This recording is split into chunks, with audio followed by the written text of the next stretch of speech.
I inherited the phone by accident. That's the weirdest part. My uncle died last year. Not suddenly, but quietly. He was always the quiet one. Single, reclusive, the kind of man who had more dust than dishes in his house. No real will, no real friends. Just me, his nephew, who occasionally checked in on him with a grocery bag and awkward conversation. When we boxed up his belongings, I found his old flip phone. An ugly thing, yellowed plastic, cracked screen, heavy like it was holding on to something it shouldn't. Out of curiosity, I charged it.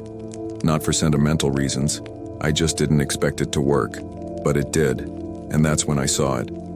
12 unheard voicemails, all from the same number, all from someone named Alyssa. The first one was dated 7 years ago, just a week after she was reported missing in our town. I recognized the name immediately. Alyssa Moreland. She was 19 when she vanished. It was one of those small-town mysteries that people still whispered about at gas stations and grocery stores. No body, no suspects, no answers. Just a vanishing, like fog on asphalt. But somehow, her voice, her actual voice, was on my dead uncle's phone. And she didn't sound scared, at least not at first. Voicemail, faintly audible through static. Hey, it's Alyssa. I don't know if this is the right number, but I think someone gave it to me. Said you could help. The second voicemail came a day later. Please call me back. I think I'm still in town, but it doesn't feel real. People don't look at me. I think someone's following me. Each message grew darker, more desperate.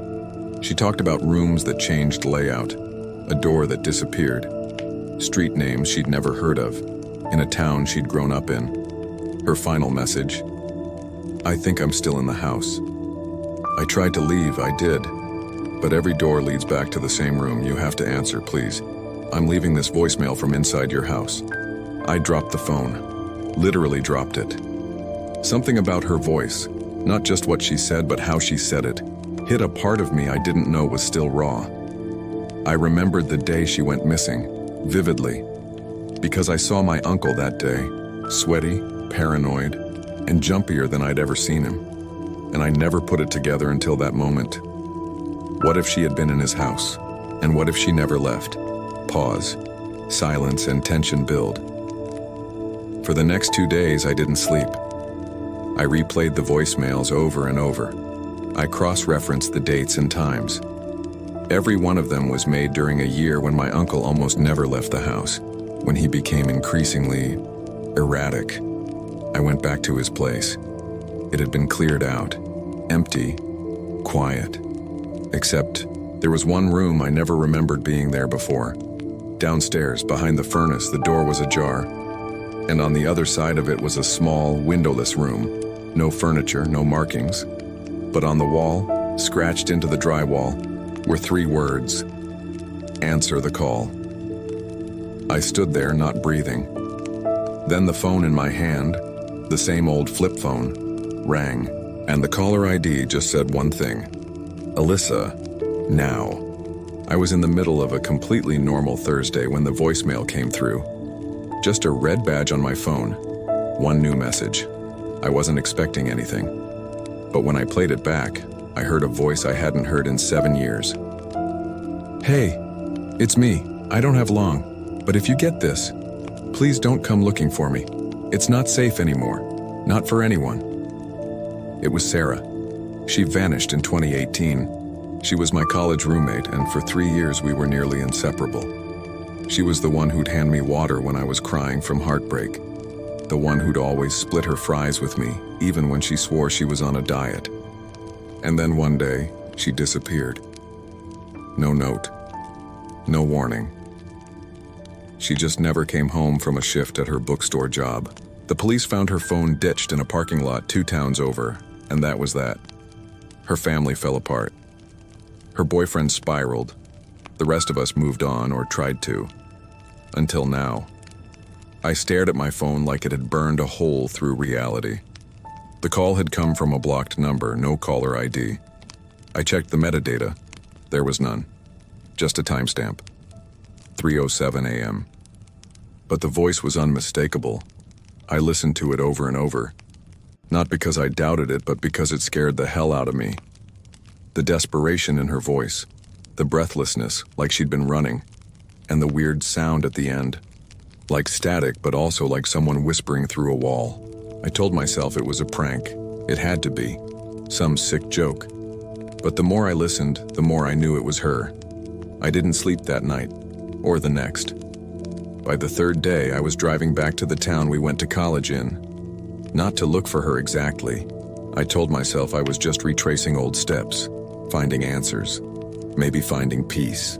I started at the bookstore. It was closed down. The windows were boarded up and the sign was half hanging off, the paint chipped and rotting.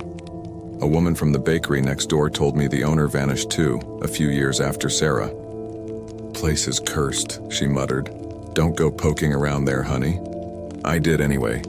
I snuck in through the back. The inside smelled like mold and wet paper. I found nothing, no traces of Sarah. But I did find an old landline still plugged in behind the front counter. It looked dead. I picked up the receiver, and I heard breathing. Not static, not silence. Breathing. Then the voice whispered again. "Don't come looking." I dropped the phone and backed away. I should have left right then, but I didn't. I needed to know.